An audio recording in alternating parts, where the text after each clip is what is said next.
বিশ্বকাপে বিশ্ব রেকর্ড গড়া জয় নিউজিল্যান্ডের। কাল অভিযান শুরু অস্ট্রেলিয়ার, মুখোমুখি সাবেক দুই চ্যাম্পিয়ন।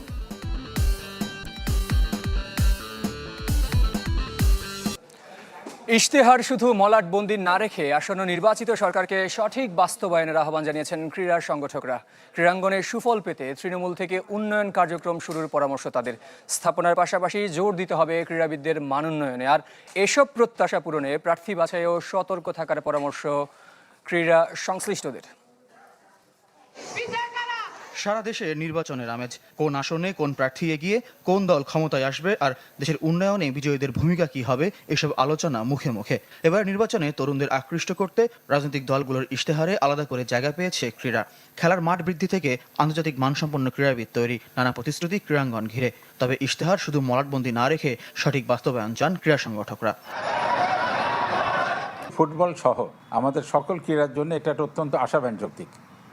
তবে শুধু আমি আশা করব যে তারা যেমন প্রতিশ্রুতি দিয়েছেন ম্যানিফেস্টোতে, নির্বাচিত হওয়ার পরে তারা নিশ্চয়ই এটা বাস্তবায়নে সচেষ্ট থাকবেন। বাংলাদেশে যে গভর্নমেন্ট ফর্ম হয় তার কিন্তু একটা মেজর অর্গান স্পোর্টস, তো সেই অনুযায়ী তো আমাদের দিকে একটু খেয়াল রাখতেই হবে। তবে আমাদের এতদিন যেভাবে আমরা স্পোর্টসকে দেখেছি, আমার মনে হয় আগামী সরকার যারাই আসবে তাদেরকে একটু ভিন্ন দৃষ্টিতে দেখতে হবে। আসন্ন নতুন রাজনৈতিক সরকারকে ক্রীড়া সত্যিকার উন্নয়নে তৃণমূল থেকে কাজ করার পরামর্শ দিয়েছেন সংগঠকরা। বড় বড় স্থাপনার পাশাপাশি জিমনেশিয়াম, ফিজিওথেরাপি সেন্টারের মতো স্থাপনা, কম জায়গায় গুরুত্ব বেশি, এমন উদ্যোগও বাস্তবায়ন চান কর্তারা। এই যে আমাদের এই এলাকাটায় আমরা কতগুলো ফেডারেশন আছি, কিন্তু দেখেন কত দুঃখজনক একটা জিনিস, আমাদের প্রপার একটা জিম নাই।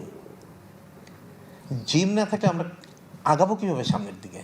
শরীর গঠনই তো করতে পারতেছি না। রাজধানীর পাশাপাশি জেলা লেভেলের ক্রীড়া উন্নয়নেও তারা সচেষ্ট হবেন, আর বিশেষ করে ফুটবলের জন্য প্রতিটি জেলায় তারা একটা করে যেন স্টেডিয়াম আলাদা করে দেন, এটা আমার একটা প্রত্যাশা থাকবে। বাস্তবসম্মত সিদ্ধান্ত বাস্তবায়নের জন্য নির্বাচনের যোগ্য প্রার্থী বেছে নেওয়ারও আহ্বান জানিয়েছেন সংগঠকরা। কোনো অযোগ্য ব্যক্তি, কোনো টেন্ডারবাজ, চাঁদাবাজ, সন্ত্রাসী, দুর্নীতিবাজ বা দুর্নীতিতে অভিযুক্ত এই ধরনের কোনো প্রার্থী যেন নির্বাচিত না হয়, সেদিকে যদি ভোটারবৃন্দ বা জনগণ যদি সচেতন থাকেন। ফয়জুল ইসলাম, চ্যানেল 24, ঢাকা। জাতীয় নির্বাচনের পর ক্রিকেট বোর্ডের প্রথম কাজ হওয়া উচিত ঢাকা প্রিমিয়ার লিগ মাঠে নামানো। অতীত ভুলে ওয়ানডে বিশ্বকাপ প্রস্তুতির জন্য বেশি ম্যাচ খেলার বিকল্প দেখছেন না সাবেক অধিনায়ক মিনহাজুল আবেদিন নান্নু। তবে ক্লাবগুলো বয়কট করলে এনসিএল এর 8 দল নিয়ে ওয়ানডে টুর্নামেন্টের প্রস্তাব দিয়েছেন সাবেক প্রধান নির্বাচক। স্বায়ত্তশাসিত প্রতিষ্ঠান হলেও সরকারের প্রভাবমুক্ত নয় ক্রিকেট বোর্ড। টি-20 বিশ্বকাপ বর্জনই তার প্রমাণ। ত্রয়োদশ জাতীয় সংসদ নির্বাচনের পর কেমন পরিবর্তন আসতে পারে বিসিবিতে, আলোচনার শেষ নেই। তবে ক্রিকেট বোর্ডের আসল চ্যালেঞ্জ ক্রিকেট মাঠে। বিশ্বকাপ খেলতে না পারার শূন্যতা পূরণে তৎপর সভাপতি আমিনুল ইসলাম। সাবেক অধিনায়ক মিনহাজুল আবেদিন নান্নু মনে করেন, যা হবার হয়ে গেছে, এখন মূল ফোকাস থাকতে হবে ওয়ানডে বিশ্বকাপে। সেজন্য নির্বাচনের পর প্রথম কাজ হওয়া উচিত প্রিমিয়ার লিগ শুরু। আমার মনে হয় প্রিমিয়ার ডিভিশন অবশ্যই হবে, কারণ ক্লাবগুলিকে তো খেলতে হবে। সো সেই হিসাবে মনে করি ইলেকশনের পর হয়তো প্রিমিয়ার ডিভিশনের দিকে আগালে সবচেয়ে ভালো তার মেন্টালিটি। তবে বিকল্প ভাবনাও থাকতে হবে। ক্লাবগুলো বয়কটে অনড় থাকলে এনসিএল এর 8 দল নিয়ে ওয়ানডে টুর্নামেন্টের পরামর্শ নান্নুর। বিশ্বকাপের কথা চিন্তা করে এবার 50 ওভারে হচ্ছে বিসিএল। ম্যাচ বাড়ানোর একটা ওয়ে আছে এখানে। প্রিমিয়ার ডিভিশন না হলে ধরুন প্রিমিয়ার ক্লাবরা যদি বয়কট করে, সেই জায়গায় বিকল্প অবশ্যই আছে। এনসিএল ওয়ানডে করা যাবে, বিসিএল ওয়ানডে করা যাবে। তো আমি মনে করি আগামী যে সিরিজটা ওইভাবেই চিন্তা করা হচ্ছে। আগামী যে সিরিজগুলি আছে এবং ডোমেস্টিক ক্রিকেট, এদিকে নজর দেওয়া হচ্ছে। অর্ধেক ক্লাবের ঢাকা লিগ বয়কট, বিশ্বকাপ খেলতে না পারা, গণমাধ্যমের সাথে দূরত্ব, সব মিলে টালমাটাল এক সময় পার করছে বিসিবির বর্তমান কমিটি। আগামী কদিনেই হয়তো পরিষ্কার হবে অনেক কিছু। ইকরাম হুসাইন, চ্যানেল 24, ঢাকা। সাড়া দিয়েছে। বাংলাদেশকে প্রাপ্য সম্মান দেয়ায় ভারত ম্যাচ খেলতে রাজি হয়েছে পাকিস্তান। পেশোয়ারে গণমাধ্যম কর্মীদের এসব কথা জানিয়েছেন পিসিবি চেয়ারম্যান মহসিন নাকভি। পাক ভারত মহারণ নিশ্চিত হওয়ায় কলম্বোর বিমান ভাড়া বেড়েছে দ্বিগুণ। লাহোরে বিসিবি আর আইসিসি কর্তাদের সাথে পিসিবির বৈঠকের মূল উদ্দেশ্য কী ছিল? কেন ভারত ম্যাচ খেলতে রাজি হলো পাকিস্তান? পেশোয়ারে গণমাধ্যম কর্মীদের এসব প্রশ্নের উত্তর দিয়েছেন পিসিবি চেয়ারম্যান মহসিন নাকভি। বললেন, বাংলাদেশকে প্রাপ্য সম্মান দেয়াই ছিল মূল উদ্দেশ্য। আমাদের উদ্দেশ্য ছিল বাংলাদেশের প্রাপ্য সম্মান এবং তাদের প্রতি যে অবিচার হয়েছে সেটা তুলে ধরা। পরে আইসিসি স্বীকার করেছে দেশটির প্রতি অবিচার হয়েছে এবং বাংলাদেশের দাবি মেনে নিয়েছে। এরপরে ভারত ম্যাচ খেলার সিদ্ধান্ত নিয়েছি। তারপরও বাংলাদেশ ইস্যুতে আইসিসিকে কাঠগড়ায় দাঁড় করালেন পাকিস্তানের সাবেক অধিনায়ক। এটা আইসিসি ও তাদের প্রশাসনের সম্পূর্ণ ব্যর্থতা। বাংলাদেশ টুর্নামেন্ট বা ক্ষতিপূরণ যাই পাক, আমি বলবো কার গাফিলতিতে বিশ্বকাপ খেলতে পারলো না তা প্রকাশ করতে হবে, নইলে এমন ঘটনা আবারও ঘটবে। ভারতের বিপক্ষে খেলতে রাজি হওয়ায় সামাজিক যোগাযোগ মাধ্যমে ধারাভাষ্যকার হার্ষা বুগলা অবশ্য খোঁচা দিলেন পাকিস্তানকে। বিসিসিআই সহসভাপতি রাজীব শুক্লা কৃতিত্ব দিলেন আইসিসিকে।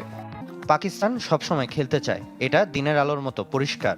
ভারত ম্যাচ প্রত্যাহারের কোনো সম্ভাবনাও ছিল না তাদের। আইসিসি ইভেন্টে ভারত পাকিস্তান ম্যাচ হবে শুনে আমি আনন্দিত। সব পক্ষের আলোচনায় ক্রিকেট অগ্রাধিকার পেয়েছে, এজন্য আইসিসিকে। পাক ভারত ম্যাচ মাঠে গড়ানোর খবরে কলম্বোগামী বিমানের ভাড়া বেড়েছে দ্বিগুণ। শফিউদ্দিন শাওন, চ্যানেল 24। টি-20 বিশ্বকাপে এই মুহূর্তে নিজেদের দ্বিতীয় ম্যাচে যুক্তরাষ্ট্রের মুখোমুখি পাকিস্তান। টসে ব্যাট করতে নেমে সবশেষ সংগ্রহ 2 উইকেটে 60 রান। কলম্বোতে ব্যাট করতে নেমে উড়ন্ত শুরু সাইম আইয়ুব ও সাহিবজাদা ফারহানের। দুজনে গড়েন 54 রানের উদ্বোধনী জুটি। সাইম ফিরে যান 17 বলে 19 রান করে, আর সালমান আগা 1 রানের বেশি করতে পারেননি। পাওয়ার প্লের প্রথম 6 ওভারে আসে 56 রান। এদিন মাতৃভূমি পাকিস্তানের বিপক্ষে খেলছেন এহসান আদিল, যিনি 2013 সালে ম্যান ইন গ্রিন জার্সিতেও খেলেছেন। ওয়ানডে অভিষেক হয়েছিল দক্ষিণ আফ্রিকার বিপক্ষে। নেদারল্যান্ডসকে হারিয়ে আসর শুরু করেছে পাকিস্তান।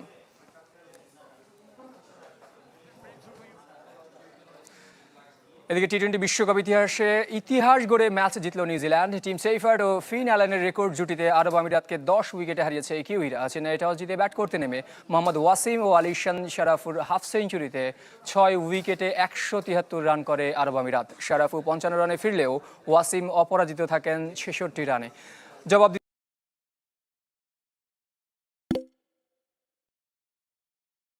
নেমে 28 বল আগে কোনো উইকেট না হারিয়ে ম্যাচ জিতে নেয় নিউজিল্যান্ড। টিম সেইফার্ড 89 আর ফিন অ্যালেন অপরাজিত 84 রানে। তাদের 175 রান বিশ্বকাপে যে কোনো উইকেটে সর্বোচ্চ রানের জুটি। এর আগে জশ বাটলার ও অ্যালেক্স হেলসের 170 রান ছিল সর্বোচ্চ। এদিকে নামিবিয়াকে হারিয়ে প্রথম জয় পেয়েছে নেদারল্যান্ডস। 7 উইকেটের জয় ডাচদের। টস হেরে ব্যাট করতে নেমে নামিবিয়া 8 উইকেটে থামে 156 রানে। জবাবে একাই ডাচদের ম্যাচ জয়ে ভূমিকা রাখেন অভিজ্ঞ বাস ডি লিড। 48 বলে খেলেন 72 রানের অপরাজিত ইনিংস। 12 বল আগে জয়ে বিশ্বকাপ ডাচদের সবচেয়ে বড়। এদিকে সবার শেষে কাল বিশ্বকাপ অভিযান শুরু করছে মাইটি অস্ট্রেলিয়া। দুপুর 3:30টায় শ্রীলঙ্কার কলম্বোতে অজিদের প্রতিপক্ষ আয়ারল্যান্ড। যথারীতি কাল ও 3 ম্যাচ। ভারতের আহমেদাবাদে সকাল 11:30টায় আফগানিস্তানের মুখোমুখি হবে প্রোটিয়ারা। সন্ধ্যা 7:30টায় দিনের শেষ ম্যাচে লড়বে সাবেক 2 চ্যাম্পিয়ন ইংল্যান্ড ও ওয়েস্ট ইন্ডিজ। শিরোপা পুনরুদ্ধারের মিশনে প্রস্তুতিটা ভালো হয়নি অস্ট্রেলিয়ার। পাকিস্তানের কাছে টি-20 সিরিজে হোয়াইট ওয়াশের পর বৃষ্টিতে পরিত্যক্ত হয়েছে নিউজিল্যান্ডের সাথে ওয়ার্ম আপ ম্যাচ। শ্রীলঙ্কার কাছে হেরে আসর শুরু করেছে প্রতিপক্ষ আয়ারল্যান্ড। হেড টু হেডেও পিছিয়ে আইরিশরা। আগের 2 টি-20তেই জিতেছে অস্ট্রেলিয়া। সি গ্রুপে টেবিল টপার হওয়ার লড়াই ইংল্যান্ড ওয়েস্ট ইন্ডিজের। দুদলই জিতেছে প্রথম ম্যাচ। নেপালকে হারাতে ইংলিশদের বেগ পেতে হলেও স্কটল্যান্ডকে সহজেই হারিয়েছে ক্যারিবীয়রা। দুদলের শেষ 3 দেখায় শতভাগ জয় ইংল্যান্ডের। হার্ড হিটারের ছড়াছড়িতে ওয়াংখেড়েতে হতে পারে রান বন্যার ম্যাচ। ইঞ্জুরিতে বিশ্বকাপ শেষ ভানিন্দু হাসারাঙ্গার। বা পায়ের হ্যামস্ট্রিংয়ে ছিটকে গেছেন লঙ্কান স্পিনার। রোববার আয়ারল্যান্ডের বিপক্ষে নিজেদের প্রথম ম্যাচে ইঞ্জুরি নিয়ে মাঠ ছাড়েন হাসারাঙ্গা। সোমবার এমআরআই রিপোর্ট করে পাঠানো হয় ইংল্যান্ডে। বিশেষজ্ঞর মতে পুরনো হ্যামস্ট্রিংয়ের টিয়ার আবারও ক্ষতিগ্রস্ত হয়েছে তার। সেই চোট গেল কয়েক বছরে একাধিকবার ভুগিয়েছে ডানহাতি স্পিনারকে। হাসারাঙ্গার পরিবর্তে লঙ্কান স্কোয়াডে নেওয়া হতে পারে আরেক স্পিনার দুশান হেমান্থাকে। জাতীয় দলের জার্সিতে যিনি এখন পর্যন্ত খেলেছেন মাত্র 3 টি-20।